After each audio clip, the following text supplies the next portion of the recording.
Hello, everyone. Okay. Welcome back to the channel. Today we have a very cool guest, a friend of mine from Italy, Sebastiano. Welcome to the channel, Sebastiano. How are you? Hi, Sebastian. Hello, my friend. Thanks for having me. And yeah, I'm very fine. What about you? Good, good. So we were. I've been to your channel few times, and you always been asking me questions about my hobby with the telescopes that I have, and my passion about space. And last time I remember that. I did mention to you that even though you are not doing astrophotography at the Hmm. moment, which is going to change, by the way, as I hear, Yeah, sure. For sure. uh, I think it's very important the work that you guys doing. People that do have channels on YouTube and you have an Instagram account with a lot of following, that you are Thanks. posting about space and we kind of wanted to inverse a little bit the roles, and I wanted to ask you how did you get involved with it, and where did you get the passion for space, and when? Oh, yeah. Okay. Thanks. Well, first of all, thanks for having me. And it's a pleasure since, as you said, I had you on my channel, on our channel. Sometimes we discuss very interesting things, and so it's a pleasure to be here. And well, actually, my passion, I cannot really remember when it started. I think when I was a child, I was looking at things like Star Trek and those kind of movies, and I've always dreamed about space. And most of all, I was more interested about the physics behind it. So the astronomy and the astrophysics became later, and basically I kept pursuing my passion over the years, and I studied at the college space engineering, so the passion for physics actually remained. And what we are doing with the Space Info Club is actually trying to share what started as a personal passion and involve people in this. Yeah, no, I think it's wonderful. The funny thing is though that I never liked math or physics. So I don't know Yeah, how I I end up remember. actually. This is the very first thing that you told me when we recorded our first video. So Yeah, because I've been struggling a lot to get it right when it comes to, you have to be very precise when you set up the camera with the telescope, Mhm. when you align it. So when you try to shoot a target in the night sky, you have to make sure that you go against the rotation of the earth and so on and so forth. And it's such a funny thing that at one point I couldn't figure out the back focus of my telescope. So I called my professor of physics, right, back home in Romania. And when she heard that Okay. I'm actually doing astrophotography, she couldn't believe it because I was so bad at the the physics.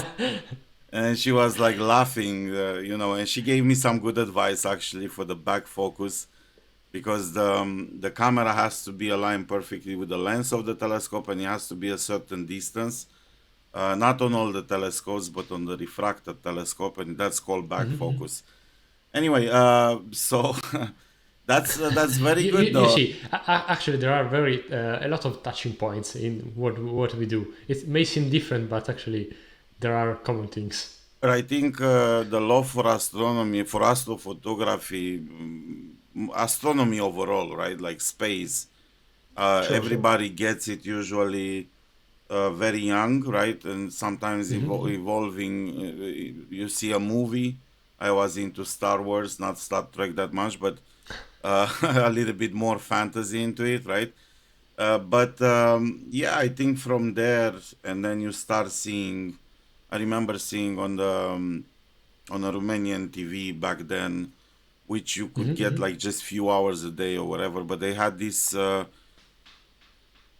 showing the moon, showing Saturn, showing Jupiter, and all that. And I got very passionate about it when I saw the documentary with Carl Sagan, Cosmos, Okay. and I think that got me completely into it. And it took a very long time for me to get involved with it. Like I got into 2020 to actually touch a telescope and actually try to do it myself. so very late in life, so to speak. Okay, so that's where you started, and then with the Instagram, how did you get inspired in posting? Because you have a big following, right, on Instagram, and how did you think that's the right channel to share?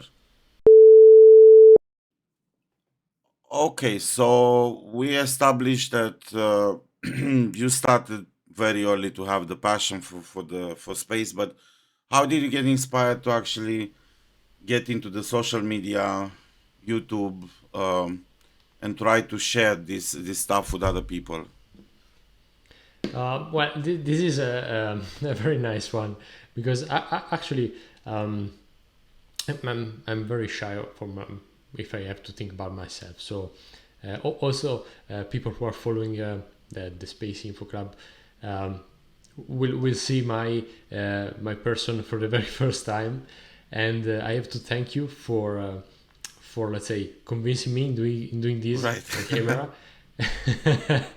And maybe we'll see also what other people think, but well, the very first thing started because when ended up the university, the college here, I wanted to keep studying the things that actually passionate me, gave passion to me. So I wanted to say, okay, I need a goal, let's say a weekly, a monthly goal, something that up to the college there were exams, things to study. You had to study for something you because you had an exam to pass in the end Right. of the term, and then I actually I didn't have any goal anymore.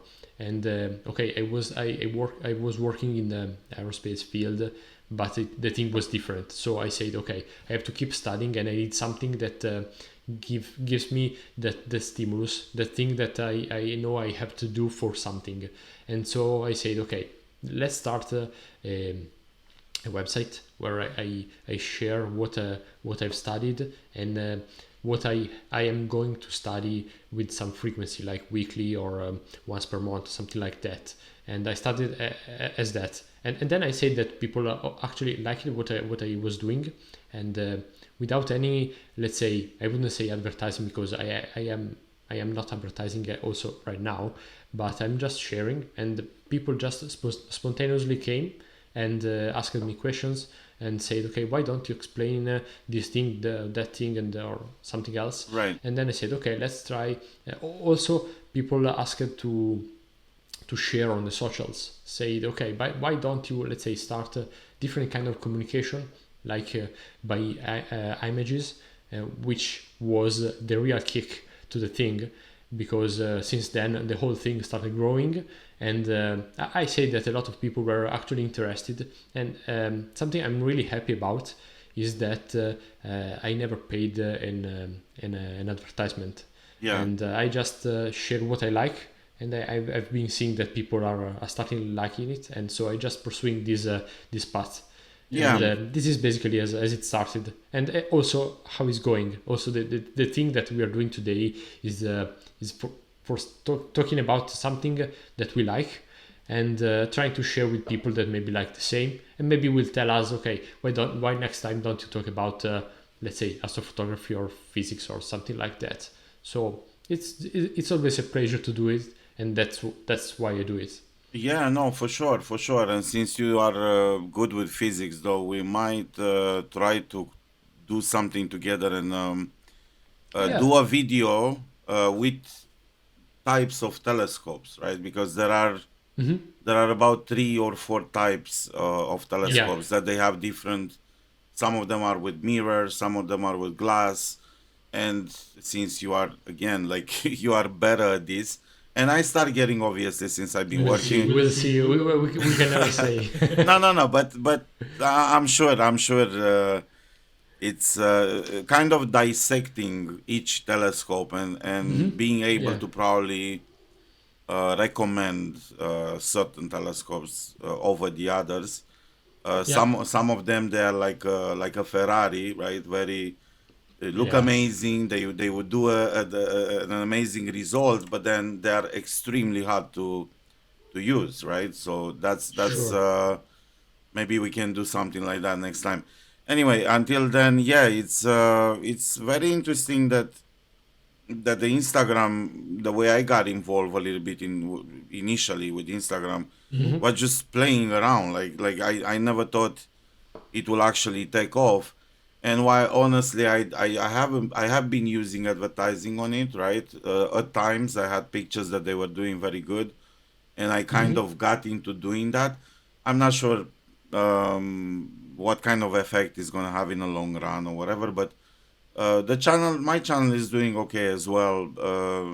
And I would say honestly, yeah, it's better if you do it with no advertising. But sometimes people need to put it in their face in order for them to actually get to follow you or get to to see the work, right? Hmm. Sometimes it's rather easy to have like I don't even know how should I call these videos, but you know what I'm talking about, like Hmm. Yeah, TikTok type videos, like, right? uh-huh. That's Yeah, easier to get yeah. attention than space, I would say. But Hmm. I would like to say that I'm not surprised. I am very surprised by the response of people, though. Like and a lot Yeah, of me too, actually. yeah, they seem to be extremely surprised of the fact that you can actually take pictures with a normal telescope, like an amateur astrophotographer. They seem very surprised about like informations like the same, because you're not presenting only pictures, by the way. You are doing you give information about stuff, right? Yeah. What NASA is working on, what kind of satellites they are launching in space, and all that stuff. So you are not only about showing the photography, but you also give extra information. That's why the name, I guess, Space Info Club. That makes sense. Yeah.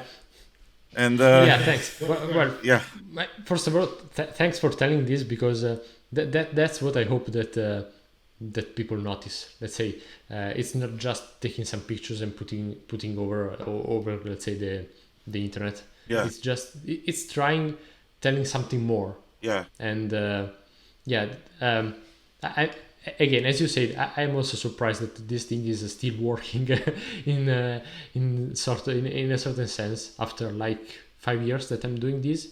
But yeah, thanks for noticing. Well, normally when it comes to social media, Instagram, all that, after a while it should get better, right?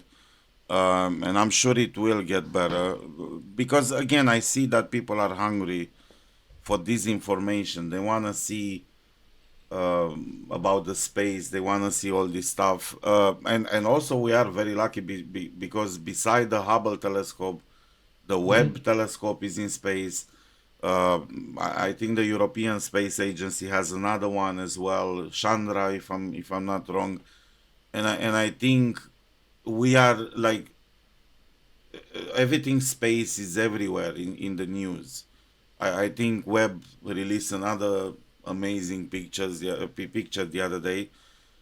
So we are kind of we are riding the wave, so to speak. I believe. Yeah. And I understand now you did get a telescope, right? You are Yeah, that's true. And actually, again, well, I have to say thank you again for this, because you actually introduced me to this amazing thing that I have here with me, and it's here actually, and yeah. Also, we have to thank our friends at Dwarf Lab for the Dwarf Tree. This is the name of the telescope actually, and. Yeah, I hope it's the first of some, because I'm really enjoying it. Those days I've been using it for like 1 week, and that's from when I received it. And well, it's very easy to use. Well, um, as you may have understood, you are listening. I am not an expert astrophotographer, for sure. Not at all. And for sure, this little toy, well, toy is not the right word, but this little thing, it's a piece of jewelry, I would say, is helping me a lot, because it's super easy to use. I'm using it with my cell phone, there is an application, and a lot of things that are actually suggested are guided by the application. And I started using it to catch some photographs of the moon. And for sure, I am not at your level. I'm not No, to no, the no. level of It's your super rigs, but I'm enjoying it a lot, and but I'm learning a lot. yeah, no, no, and definitely I am like if I'm thinking about it, the smart telescopes usually are made as a stepping stone to move forward. As I said, I think they have a lot of potential in the future to Sure. get bigger and better, and for sure, I have no doubt about it. But right now, like for example, you are like exactly the right person. You've been passionate about space, but you never really kind of got into, hey, let me get a telescope, because it was very complicated. But this is making it's making it so easy. You can get a tripod, you can get a telescope. Yeah. It aligns by itself. It has very easy, clear directions how to do it. And I think that's the market for this telescope, primarily for people that they're just getting into astronomy for the first time, and they want to take pictures of space for the first time. And yeah, I've been very pleasantly surprised by this, because as I mentioned in the beginning, not being very good at physics, I did have a lot of it took me a very long time to actually get my system together, right? Like put the camera in the right place, find the right telescope for the right camera, find the mount, and so on. You don't have to worry about that. You just put it on a tripod, and it goes and Sure. it take pictures of space. And later on, of course, if you get into it and you like it, and I don't see no reason why people wouldn't, you can go Yeah. ahead and build your own rig, which, by the way, is part of the fun as well. As an astrophotographer, you enjoy actually building the whole telescope. It's also it's also a thing that's why I was saying that the dwarf is not really killing like the regular telescope. It's Yeah. just an additional tool into the box of an astrophotographer, and it has the potential to bring new people over. Yeah, I think that we can make like an analogy in a lot of fields actually.